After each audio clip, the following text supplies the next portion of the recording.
Munakituka banzala mpanda yekitelekina ngubamuna Biba watasoma zola twasala kisalu katika mkoba yesikula batakabakundile.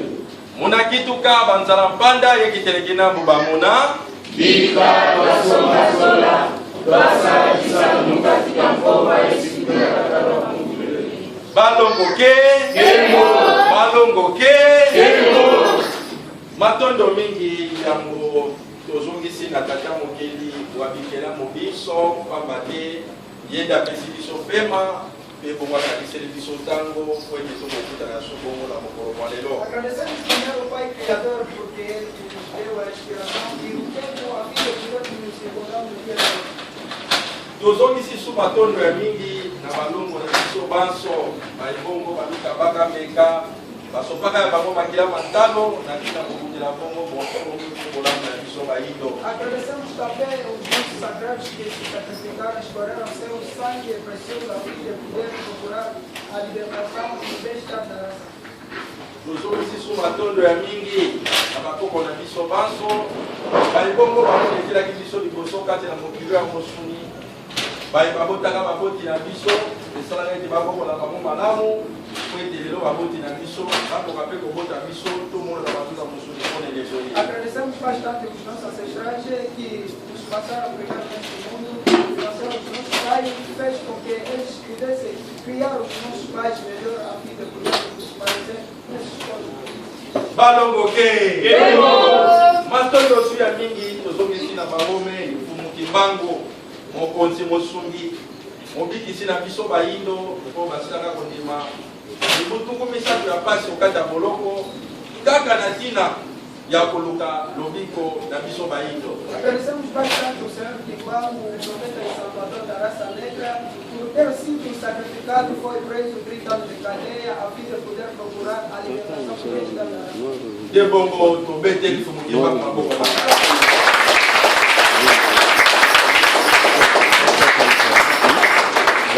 balongoke tozongisi mpe esu matondo ya mingi na fumukusu lesongi ya nzila mokonzi ya bangunza banso kasi na religio africaine bokomi misala ya fumuki bango oyo mpe bongo tomoni baza kolala konza balonga te ntango iso komika bambeka na kila kokutela bongo likokisi ya lobiko ya bayindo na lelo oyo. Agradecemos bastante o guia espiritual e o líder dos delegados chefes espirituais que está fazendo a continuação do profeta Kibango a fim de poder realizar a salvação da raça negra. tobeteli balongo bakoko mpe lesongi ya nzila maboko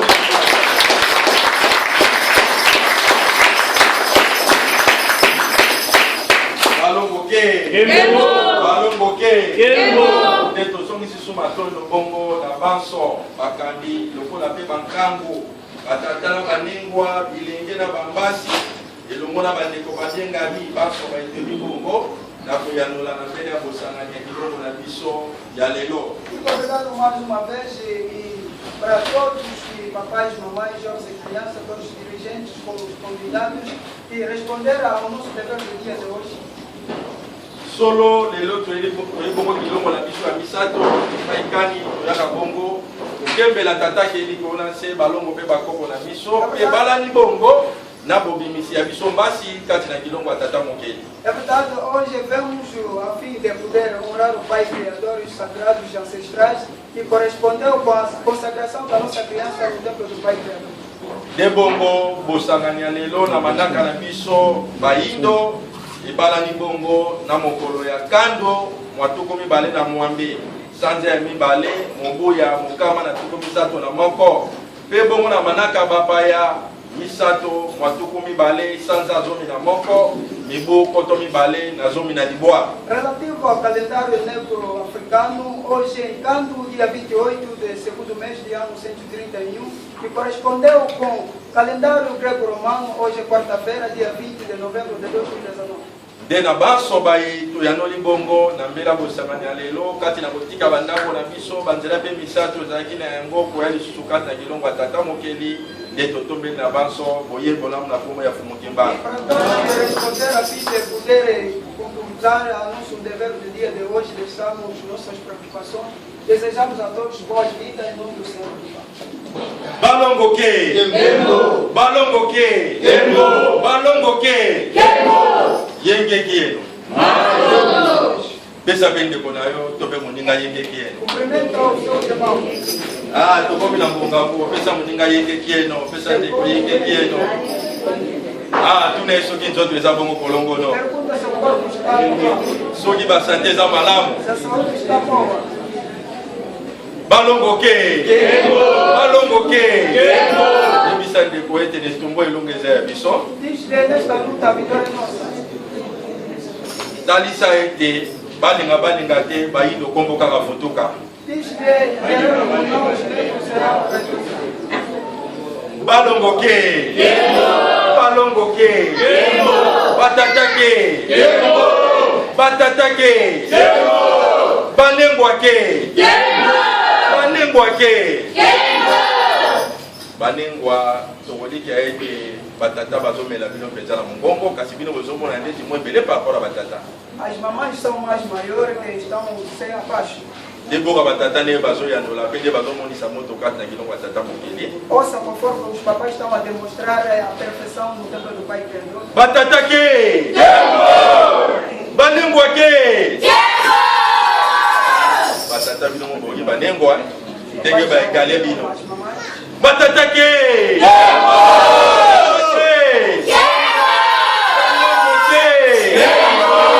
Alelo. Kufamo. Kuya pemba kalunga matondo mingi mama na likambo na biso ya lelo ezali bongo toyaka na mokili mpona nini. Muito obrigado. O nosso tema da manhã de hoje é por que nós vivemos no mundo. Toyaka na mokili mpona nini. Por que nós vivemos no mundo? Balongoke. Balongoke. Soki tolobi bongo to banda kotuna bongo moko na moko kati na biso to pe bongo bandeko bayindo bongo bazwami kati na felika soki toyaka na mokili mpona nini. Se digamos assim, e a fim de podermos perguntar a cada de nós e todos os membros por que vivemos no mundo. Tokozwa bongo biyano bongo ya lolenge ebele. E teremos as diferenças das perguntas ou das respostas. Basusu bakoloba ete to bakoyandola ete toyaka bongo na mokili mpona kosala mosala ya Nzambe. Muito irá responder que nós vivemos no mundo a fim de executar as obras do Pai Criador. Basusu bakoyandola to pe bakoloba ete toyaka na mokili oyo lokola bongo ba visiteur.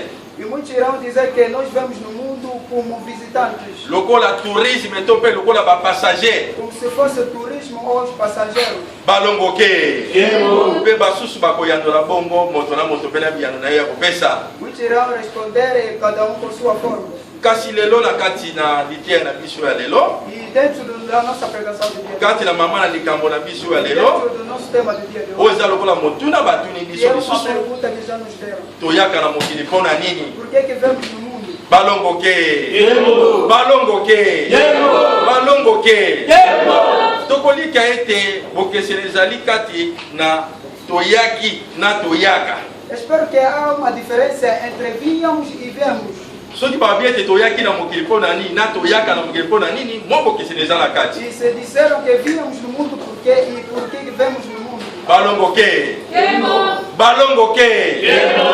Tokolika ete toyaki na mokili elingi kolimbola ete donc ndenge tobotamaki. Espero que se dizermos que vivemos no mundo, quer dizer conforme que nós fomos nascidos. Kasi soki balobi na biso ete toyaka na mokili Se nos disseram que nós costumamos vir no mundo, elingi koloba ete koya na biso na mokili ezala mbala moko tika se ezalaka mpo bambala ebele. quer dizer a nossa vida no mundo nunca foi uma vez, mas sim várias vezes. Nzoka nde ndenge tozali komona mokili oyo tozwami Conforme que consultamos no mundo, mokili oyo ebengami mokili ya mosuni o mundo que é chamado mundo físico, esengeli toyeba ete toza mpe na mokili mosusu ebengami mokili ya molimo. devemos saber também há outro mundo que é chamado mundo espiritual. Mokili oyo emonanaka te bongo na miso oyo ya mosuni O mundo invisível, pamba te tata mokili abikelamu biso porque o Pai Criador de tudo quanto há, akela bongo biloko nyonso kati ya mokili mibale na mibale. criou tudo neste mundo duas. Balongoke.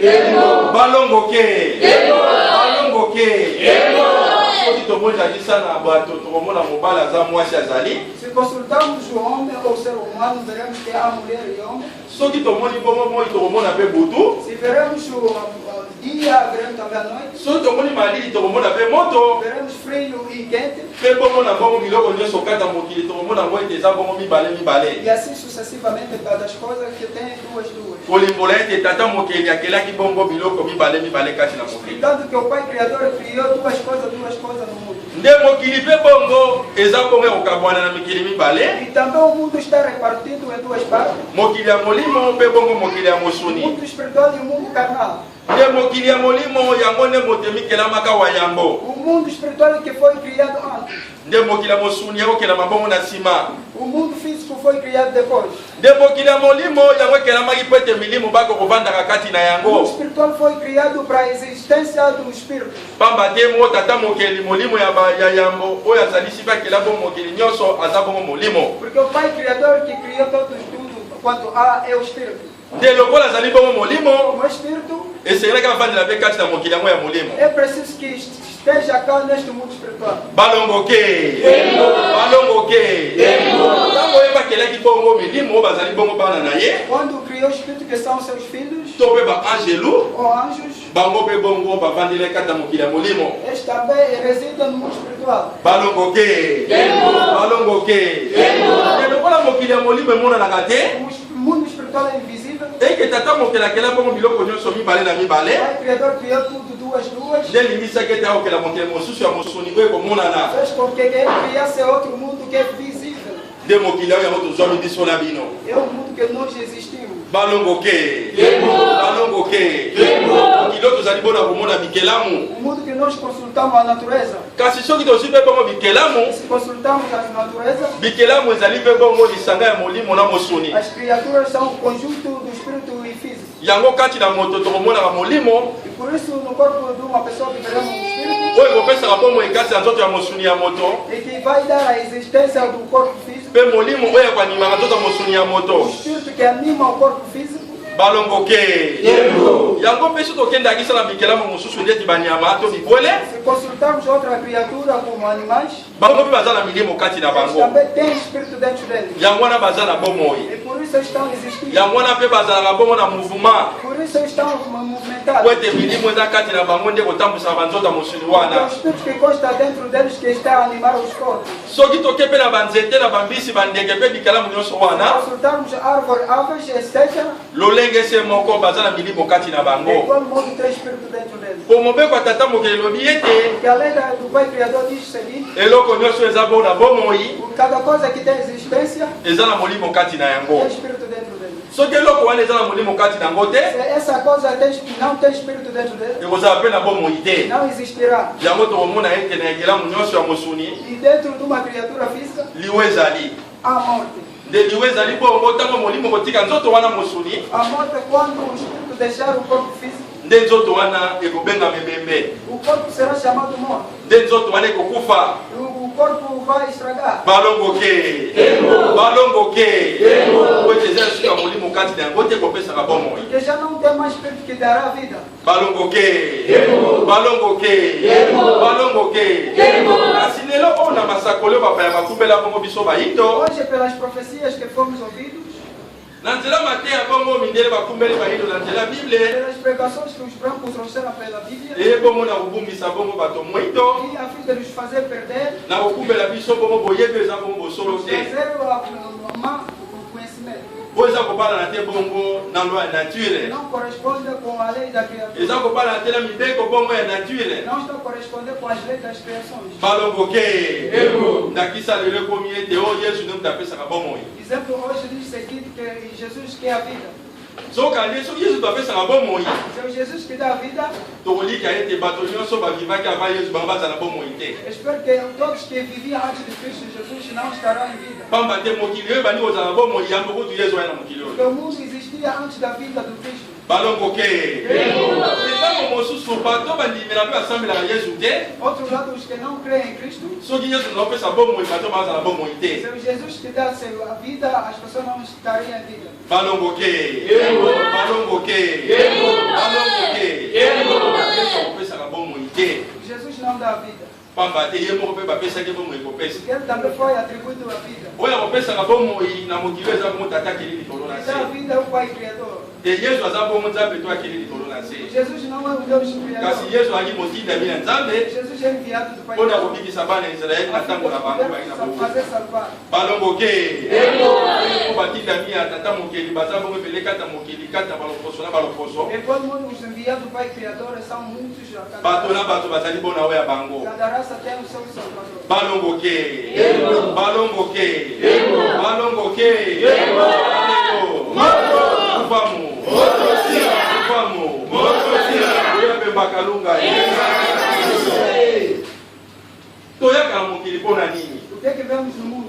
ingeta lelo oyo masakoli to mpe boma te oyo bapaya bakumbeli bongo biso bayinde okata mokili na biso Hoje em dia, pelas profecias que nos trouxeram os brancos, ezali bongo na kobebisa lelo bayindo que está a estragar os negros. bamba te eza kobanana te bongo na bosolo ya tata mokeli Porque não corresponde com a verdade do Pai Criador.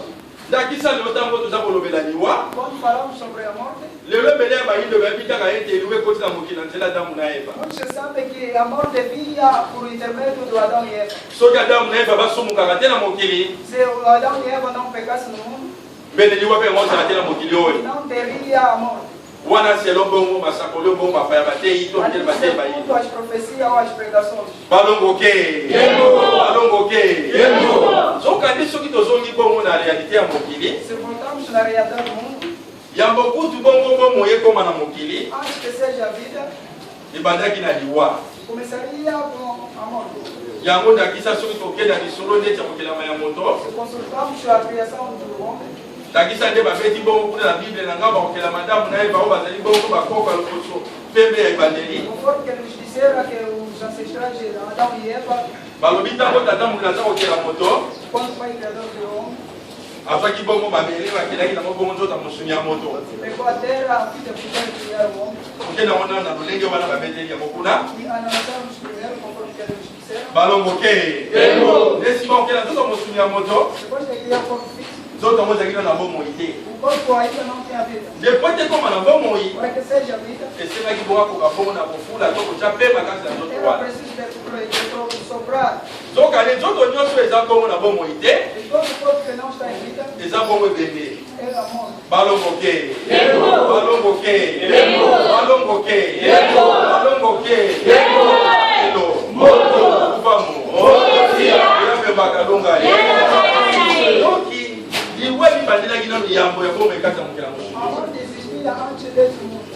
pamba te ata tata mokili na kozalisa mokili oyo Mesmo o Pai Criador, pela existência desse mundo, babandelaki na etape ya inconscience nsima bayaki na conscience começou na etapa da inconsciência, depois vinha na consciência. nde tomona ntango moto abotamaka Quando o homem nasce, mwana mpe bongo akobandela neleko ya conscience nde nsima kokóma na conscience a criança começa na inconsciência, depois vem a consciência, ndenge mpe kolakisa ebandela mokili olenge yango ebandaki e também indica o início do mundo. balongoke balongoke nde bongo soki eza ete liwa ekoti na mokili oyo a travers lisumu ya adamu na eva Se a morte entrasse que por intermédio do Adão e Eva, ndenge balobaki kuna ete le salaire du péché c'est la mort conforme que eles dizem, o salário do pecado é a morte, nde na réalité na realidade, entre adamu na eva na kain na abel entre Adão e Eva e Caim e Abel, bato liboso babakufa na mokili os primeiros homens que teriam morto ndenge ozala no yambo eve seria Eva, po ye mutu liboso bandena kosumuka porque é ele que começou a pecar. ya mibale mpe ezala ndango Segundo era